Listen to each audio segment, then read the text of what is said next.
आगती जो है ये एकदम इसमें लपट आ जाएगी हवा लगते ही, और आग होने से ये कोई जानवर पास नहीं आता। आप जो है ये ले लो, हम तो और ले लेंगे। गुरु महाराज बोले भाई हम तो नहीं लेने के, हम तो इसे हाथ में नहीं छुएंगे भी नहीं। बोले ये ले लो, इसमें आपका क्या लग रहा है, बचाव की चीज है जंगली जानवरों से। बोले हम लोग जंगल में जाते हैं, हमारा तो हर रोज का काम, अकेले भी जाते हैं, बस ये हमारी सुरक्षा है, इससे हम अपना बचाव करते हैं। वो तो बात ठीक है भाई, तुम्हारी तो भक्ति है, पर हम नहीं लेंगे। वो भाई बोले ला हमारे को दे दे। महाराज बोले हम रहे साथ में, फिर क्या जरूरत पड़ गई इसकी अग्नि की, अग्नि काय की विराधना की। बोले अच्छा जी, ली नहीं, संत आगे चले गए। वो भी सोचता रहेगा बताओ ये मरने से ही नहीं डरते। बोलो बंधुओं, शत्रुओं से घिरा आदमी, जंगल में पशु हिंसक पर घिरा आदमी अपना कैसे बचाव करे? तुम अपना बचाव कैसे करते हो? गौतम स्वामी ने कहा एगे जिए जिया पंच, पंच जिए जिया दस, दस्सा हो जिणी ताणंग सब सत्तु जिणा महंग। उन्होंने कहा हे महाभाग, मैंने उन शत्रुओं को जीत लिया जिनसे डर की बात आप कह रहे हो, घिरे हुए होने की बात कह रहे हो, मैंने उनको जीत लिया। आपने कैसे जीता उनको? तो बोले एक जिए, पहले मैंने एक को जीता, पहले एक को जीता, एक को जीतने से 5 जीते गए, 5 को जीतने से 10 जीते गए, और 10 को जीतने से सारे शत्रु हमने जीत लिए। किसी स्वामी बोले सत्तु ये ई के बुत, आप शत्रु तो समझाओ, आपने पहचान भी लिया। बोले हाँ मैंने पहचान लिया, जो आप पूछ रहे हो मैंने उसको जान लिया। और मैंने कैसे जीता? एक जिए जिया पंच, पहले मैंने एक अपना मन जीता। किसको जीता? मन को जीता। इस मन को जीतने से 5 इंद्रियां जीती जाती हैं। मन जीत लिया तो 5 इंद्रियां जीती जाती हैं, 6 हो गए, और फिर इंद्रियां जीत ली तो 4 कषाय जीते जाते हैं, 10 हो गए। जिसने 5 इंद्रियां, मन और 4 कषाय ये जीत लिए, सब सत्तु जिणामंग, सारे शत्रु जीते गए। फिर कोई नहीं रहा, फिर तो सारे जीते गए। एक थे महात्मा, जंगल में रहते थे। एक भक्त गया, जाकर बोला जी महाराज एक दिन हमारे यहाँ भी भोजन कर लो, कुछ मौका दे दो सेवा का। उसकी भावना देखकर महात्मा ने कहा अच्छा भाई ठीक है, तेरे आ जाएंगे। बहुत खुश हुआ, वो जाने लगा। बोले महाराज कुछ निर्देश दे दो, भोजन में क्या चीज़ बनानी है, कैसे करना है। महात्माओं की जैसी इच्छा वैसे काम हो जाए, बनाना तो है। अच्छा भाई ऐसे करना, बिना चुपड़ी रोटी और बिना छौंकी दाल, ये 2 चीज बना ली, और तुम्हारी मर्जी कुछ ही बना लेना। चलो महात्मा है जैसे कहा, आकर के उसने घर कहा भाई महात्मा को आना है तो ये 2 चीज करें जरूर बना देना, सूखी रोटी बिना छौंकी दाल ये बना देना, और बाकी तो जो तुम्हारी मर्जी हो। उसने जी बहन ने घर में खूब अच्छे अच्छे भोजन बनाए, सब कुछ पकवान बनाए, जो करना था किया। वो 2 चीजें भी बना दी। समय हुआ, महात्मा भोजन के लिए आए। उसने ये थाल सजाया, सजा करके रखा। महात्मा बोले वो हमने कुछ कहा था भाई तुम्हारे को। बोले हाँ जी वही बनवा दी। बोले वो मेरे इस कमंडलू में डाल दे, और दाल भी और वो सूखी रोटी भी, 2 तो रोटी डालनी है, और भाई 1 कटोरी आधी कटोरी दाल डाल। उसने वो डाल दी। भी होगा कुछ इनका सोन होगा, कुछ होगा, वो डाल दी।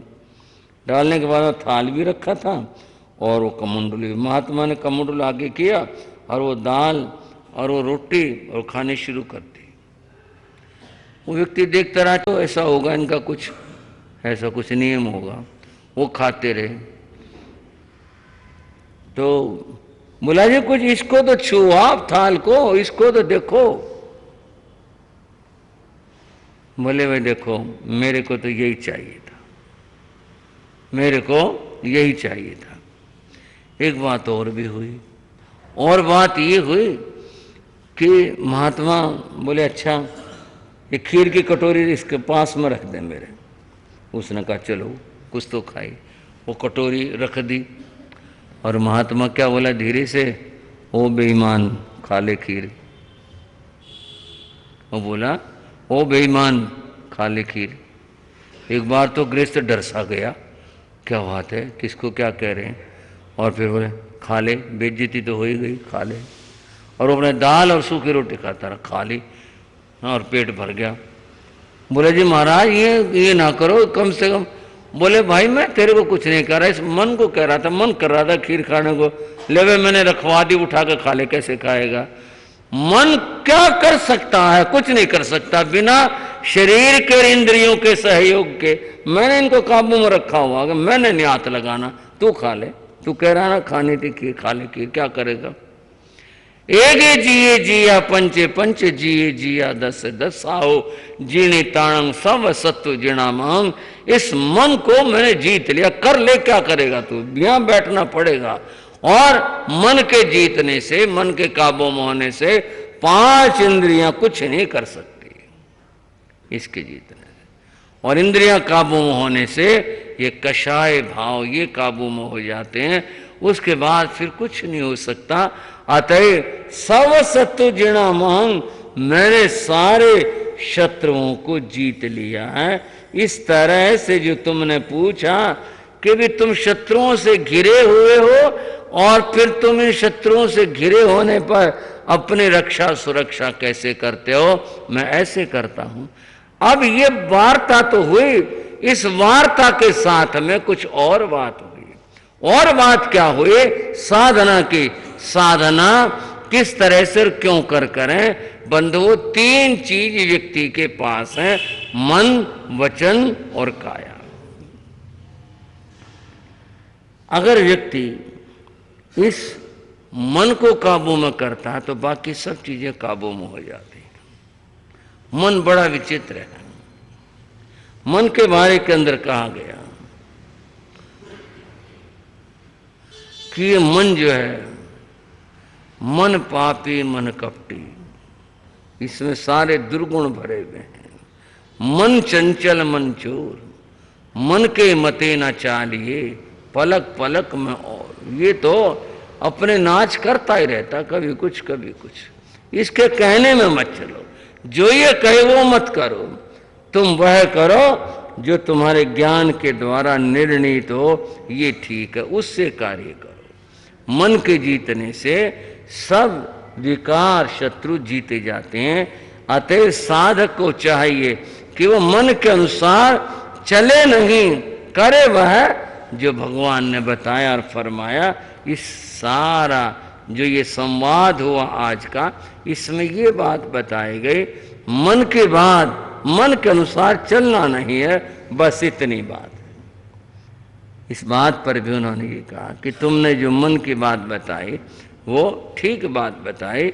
मन के अनुसार चलने वाला व्यक्ति हमेशा भटकता है, और जो मन के अनुसार नहीं चलता, अपने विचार शास्त्र के अनुसार चलता है, वही व्यक्ति अपने विकारों के ऊपर विजय प्राप्त किया करता है। यही इसका उपाय और साधन है। और भी चर्चाएं हैं, मैं चर्चा को विराम इसलिए भी देना चाहूँगा कि 30 त्योहार के दिन है, कार्य की अधिकता भी रहती है। और थोड़ी सी बात ये भी करना चाहूँगा कि ये जो पर्व के दिन चल रहे हैं, ये पंच पर्व कहलाते हैं। क्या कहलाते हैं जानते होंगे आप तो, पंच पर्व जरा बताना कोई भाई बहन, कौन से होते हैं 5 पर्व? हाँ जी,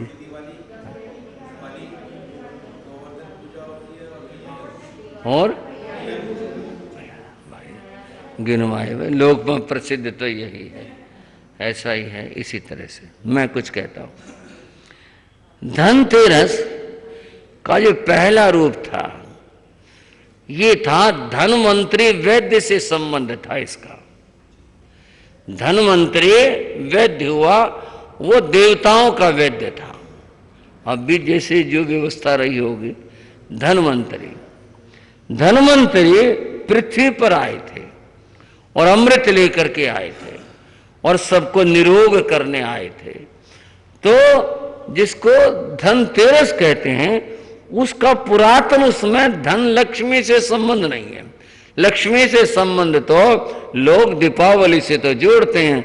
जो धनतेरस है वो धन्वंतरी वैद्य से तात्पर्य था। और क्या था कि व्यक्ति स्वस्थ रहे, और स्वस्थ रहने के लिए सफाई बड़ी चीज है। स्वस्थ रहने के लिए, यह मेरा उपदेश नहीं है, मैं लोक मान्यता बता रहा हूं। मैंने नहीं कहना झाड़ू दो और यूं करो यूं करो, ये मेरा काम नहीं है, साधु का काम नहीं है। ये तो मैं लोक मान्यता बता रहा हूं कि सफाई जहां होती है तो वहां पर सीधी सी बात है कि बीमारियां कम पनपती हैं। वैसे तो कर्म से संबंध है, लेकिन व्यवहारिक दृष्टि से तो वो जो धनवंतरी का नाम था ना, वो खाली धन रह गया। और धनवंतरी त्रयोदशी जो है वो धनतेरस बन गई। और हरियाणा में तो पता है धनवंतरी का नाम क्या है? धनहत्तर वैद्य। हरियाणा में तो धनवंतरी को धनहत्तर वैद्य कहते हैं। धनवंतरी वैद्य से संबंधित ये कथा ये बताती है कि व्यक्ति अपने स्वास्थ्य का ध्यान रखे। व्यक्ति स्वस्थ होगा तभी वह जीवन में कुछ कार्य कर पाएगा। तो पहली बात, पहला सुख निरोगी काया। पहली बात स्वास्थ्य की है, स्वास्थ्य ठीक होना चाहिए। रीति रिवाजों की बात करता हूं। जो ये धनतेरस आजकल मनाते हैं लोग, यूं कहते हैं इस दिन लक्ष्मी जी आती हैं घर में।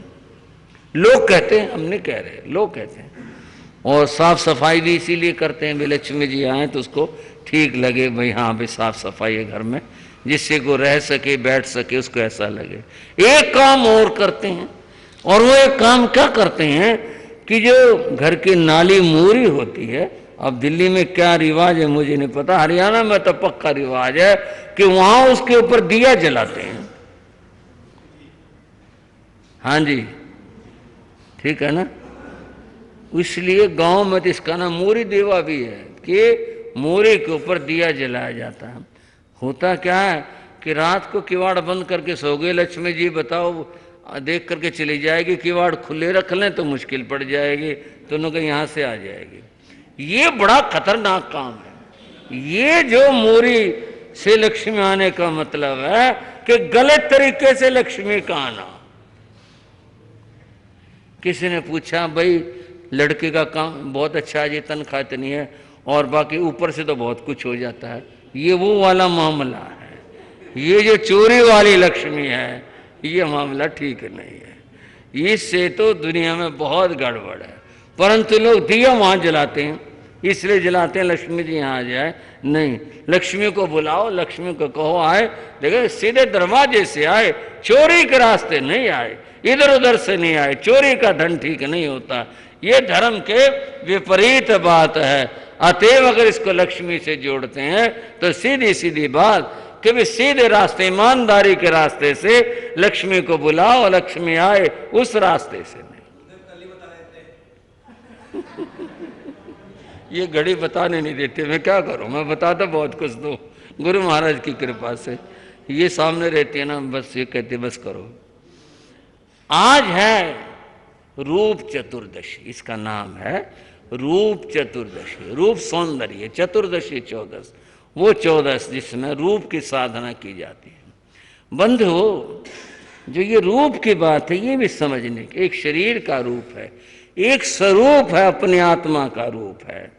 स्वरूप की साधना करो, कल्याण स्वरूप साधना से होगा। रूप तो नश्वर है, यह आज है, कल क्या होगा क्या पता, क्या घट जाए, क्या बीत जाए, क्या हो जाए। ये इस तरह से है। दूसरे इसकी मान्यता वैदिक परंपरा में इसको नरक चतुर्दशी भी कहते हैं कि भगवान ने नार की जीवों को उद्धार किया था। इस तिथि के अंदर उनका जो वहाँ बेचारे दुख भोग रहे थे। अगर हम इस बात को यूँ कहें कि जिसके अंदर स्वरूप का चिंतन, आत्मा का चिंतन हो, जो असली रूप है उसका तो चिंतन हो, और दूसरे दुखी जनों का उद्धार हो, ये इसका संदेश है। जो भी कर सके दुखी जनों का। अब कहूँ क्या, इस अवसर के ऊपर तो अधिक से अधिक दान भी देना चाहिए। गरीब लोगों को, जो ज़रूरतमंद है, उन लोगों को जो कर सकते हैं। रही बात बांटने की, लोग आपस में तो बहुत कुछ लेते देते हैं, लेकिन देना तो गरीब लोगों को है, जिनको ज़रूरत है उन लोगों को देना है। कल भंडारा लगाया गया, भंडारा समाज लगाए, भंडारा भाई लगाए, कल भाई सुदेश जी की तरफ से था। कितने गरीब लोग भोजन करके गए। मेरे को तो संत ने बताया, एक बार मैंने भी झांक के देखा, मुझे अच्छा लगा। हम परस्पर में, समाज में, आपस में, भाईचारे में अच्छे से खाते हैं, पीते, सब कुछ होता है। मैं किसी के खाने का निषेध नहीं कर रहा, पर मैं ये कह रहा हूं, गरीब को खिलाने का जो धर्म है ना, वो एक अलग ही चीज है।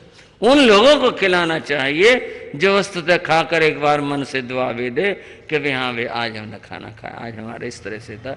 गरीबों के बच्चे किस किस तरह से लेकर के जा रहे थे, एक दर्शनीय चीज हो जाती है। बंधुओं, आप सबको भी कहूँगा, बहनों आप सबको भी कहूँगा कि गरीब लोगों की तरफ ध्यान दिया जाए। जो आप दे सकते हो, कर सकते हो, उनको देना चाहिए। कपड़े की बात है तो, खाने की बात है तो, और कोई उनके लिए आप कर सकते हैं, ऐसा करना चाहिए, संदेश है। और फिर दीपावली की बात, ये तो भगवान राम से जुड़ी है, भगवान महावीर से जुड़ी है, और कई महापुरुषों से जुड़ी हुई बात है। तो आज तो मैं यहीं विराम देना चाहूँगा, और चर्चाएं अगले समयों के अंदर करूँगा। बंधुओं, उत्तरायण सूत्र की चर्चाएं कितनी मंगलमयी चर्चाएं हैं, कितना आनंद भरा है, कितना ज्ञान भरा है। स्वाध्याय करो, देखो, और डूब कर देखो, कितना आनंद है वहाँ पर। आप सुन रहे हो, आप सबको मैं इस बात के लिए मंगल कामना, आशीर्वाद देना चाहूँगा। आप बड़े धैर्य से मेरी बात सुन लेते हैं और लंबे समय तक सुन लेते हैं। बहुत आशीर्वाद आप सबके लिए।